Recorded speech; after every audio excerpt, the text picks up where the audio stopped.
Hi everyone, Ann Olson here, and well, Quiltmagine has done it again with my nolting. We ran out of bobbin thread, okay? So here's where we ran out, but it finished and it thinks it's done. So, well, it made all the holes. Yep, it tried. So what I want to do, I do not want to say finish zone. I want to hit repair pattern because we're going to talk about repairing patterns. So user interface timed out. We're going to take that button off of there. We're going to say repair pattern. So now it's still there where I need it, but it has released the carriage. I'm going to clip my top thread so I've got my tail. I'm going to get rid of all these little dealies. And sometimes it's easier to pull from where it's stitched if it's got like one that's grabbing. It's sometimes easier to pull from this side, if that makes sense, versus pulling from this side. So I'm going to pull up a little bit there, and I like to generally go back to where there's a place, so I will unsew a little bit to a place where it's easier to hide that stitch coming in. So I'm just doing a little unsewing here, so you can see that, get a tail, and then that gives me, I can get it pulled back there a little ways. Okay, so we're unsewing a little bit. Somewhere where it's not so noticeable when you join up is part of it. Thankfully, with the repair function, it will come back and it'll stitch again in those same holes, usually. So that's really a good feature with Quiltmagine. You can also clip and just snip those, but then when you clean your back off, you're going to want to find all those loose little threads. Okay, so I'm going to clip those real short. You can bury those if you prefer to do thread bury, so you could have left long ones and buried. And this is one of my favorite tools. It's called a Snag Magic needle, and there's this little ring here where you put the thread into and then bury it. So that makes it really easy to bury. So we're gonna go over here to the side because I need to clean all the lint. See all that lint on top of there? And there's probably lint in here. I like to use my Datavac electric duster.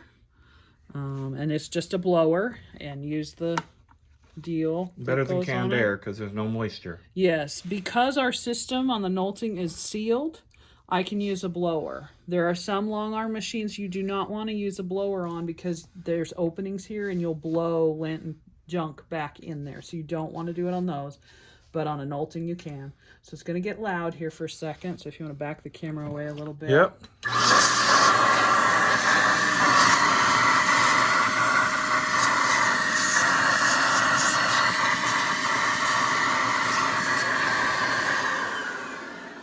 You blow it out real good. I blew any lint out of my bobbin case also, and then you blow it out here. You can use, I like to just double check and make sure there's no lint under the spring. You can either use a business card and slide it under there. I like to go here at the very back with a pin and then slide. And you want to make sure you're keeping your pin level with this so you don't create any metal scratches. But this helps me, the pin helps me get anything out of there. That wasn't really that dirty, so we're good there. So we're going to grab our other bobbin. Oh yes, a drop of oil. We need a drop of oil down in our bobbin case. Depending on where you live and your humidity level, you may need a drop every bobbin, or you may need a drop of oil every 3 bobbins. And I put mine right down in this race right here, and then I unthread my needle and I turn it on and I move it around a little bit just to get that oil swirling around in there before I put my bobbin case back in. Then I'll rethread my needle.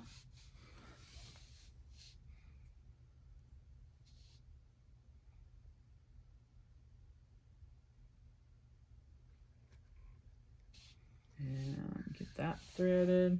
You're good at that, Anne. You've probably done that a million times. Yes, and that's a size 20 needle I like to use in mine. And then you aim it at the hole and get it in.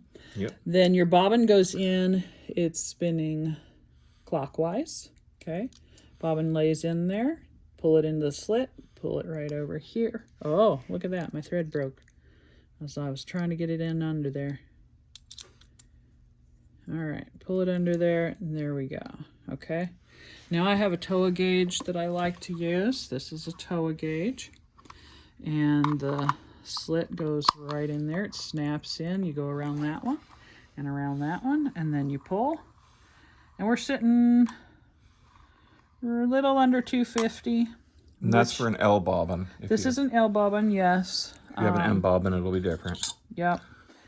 Mine, I like to run, this particular machine likes to run at 250. I need my other screwdriver. That's why I wear this one around my neck. I'm going to tighten it. Lefty loosey, righty tighty. Your other Nolting have a different setting? It does. It likes 200. Okay. This one was tuned up recently, and so it's needing to run a little tighter. So that's good. That's right at 250. Yep, Nolting crew did a good job getting it all back in shape. So I'm going to stick that in there. And then I like to keep a scrap just long enough to, I hold it on the belly bar, and then my other hand holds it, and I pull up the thread, and then I run some circles. And if my design is real pointy, I will also run some pointies. Oh my goodness, look at that. See? This is why you do it on your scrap. Look at all that. What's happened probably is it popped out of the tension discs. So I'm just going to pull right here a little bit on both sides. I'm pulling to make sure it's in that tension disc. I'm not doing anything else. I'm not going to adjust anything or throw anything out of whack, but just try that first. Okay, now I've got a thread mess. Something's jammed down below. So let's see what's going on. This is where you problem solve. So I think I had a loop catch of upper thread. Here's my bobbin, but that kind of feels funny. So I'm going to double check. Oh, yeah, see, we've got something funny going on down there. There's an extra loop there. It probably backlashed on me. That's what it looked like. Okay. Put it under there. That's still feeling like it should. We're going to put that in there. Trim that a little shorter. Okay, thread the needle again.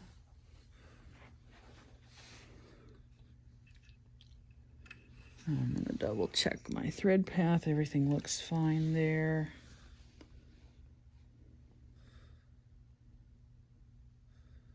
That needs trimmed.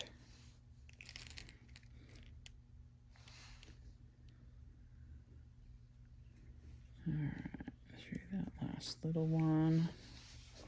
Sometimes I use that, sometimes I don't. This particular Nolting, since coming back from the factory, seems to like it. My other one does not.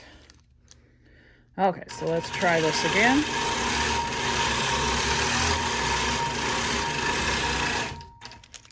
And I usually like to do circles one direction and circles the other direction. Okay, so something's going on with my upper tension. If you've got loops on the bottom, that's upper tension. So let's tighten that a little bit and see.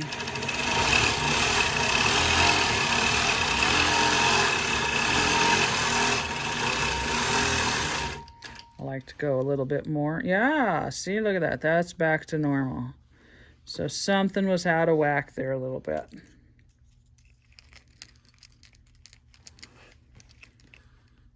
And hopefully not on the quilt, the last section I just did. So I'm going to go over here to where we stopped. I'm just feeling the bottom of the quilt just in case it had done something bad. You can look at it with the camera if you want. No, it all feels good. Okay. You should feel smooth. It should feel smooth like the top. So I'm going to line up and come right into where that point is. So I'm holding the machine there. I'm going to say I hit repair pattern already in case we forgot what we were really doing since this took a little while. We're going to hit closest stitch, let go of your machine, and it's going to come to the closest spot. So it says it's right here.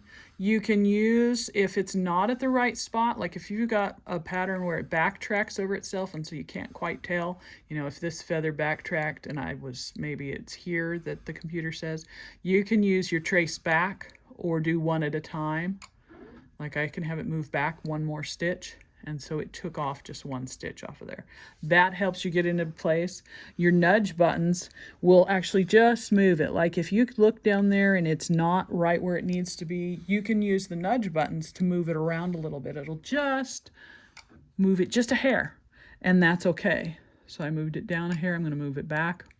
Then you pull your button, pull up your bottom thread. I like to use my red button and pull up my thread. This is called flossing, where I grab both ends and I pull it under. And then I have my threads. I don't have to. You can, if you want to, use the computer to do pull bobbin and go through that system. I prefer not to. It's faster for me to do the flossing method to pull up my bobbin. So I'm going to hold those stitches and I'm going to say sew. And then it should take your tie-off stitches that you have determined that you want.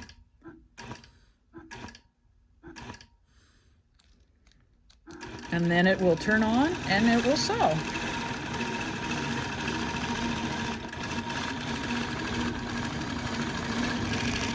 And that's how easy it is to do repair.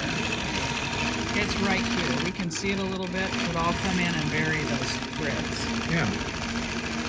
And it's going right back in the holes that it made previously. That's amazing technology right there. Well, part of it is we didn't move the quilts at all. Oh. So that helps too. Yes.